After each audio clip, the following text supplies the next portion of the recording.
like about like I say I'm like 35 right now. I'm getting kind of old.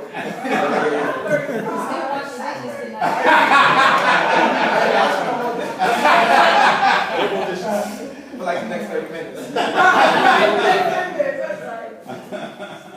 I'm coming home for the holidays.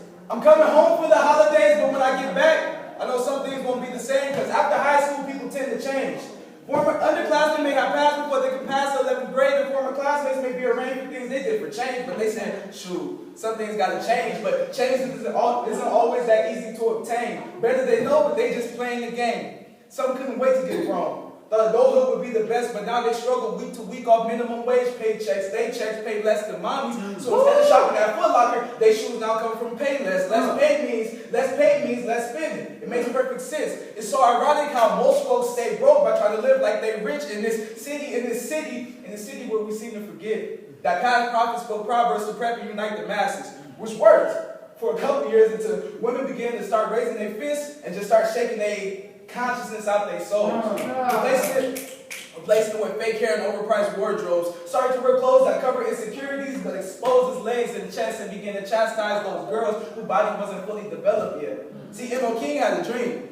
M.O. King had a dream that made it to the big screen of equality in a time where there was none. Lasted a couple years until young kings began to trade in their crowns and thrones to become brainwashed pawns who would pawn off their dignity for the price of the retro Jordans they've been saving for, but still won't be able to afford. Isn't it funny how we live life? Isn't it funny how we live life? To me, it's funny how King marched for rights, but now we can't walk down King Boulevard at the wrong time of night or day for that matter.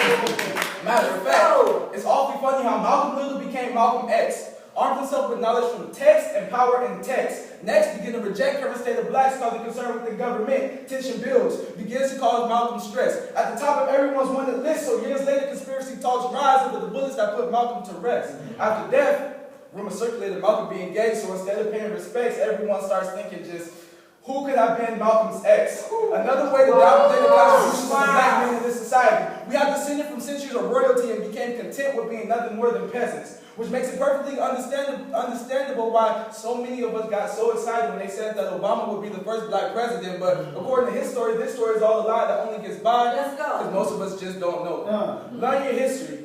There's a reason why whips and chains, and now whips and chains still hold meaning to us. Learn your history, because soon enough our history will be told as fictitious tales, and they will tell us that former slaves were nothing more than unpaid interns.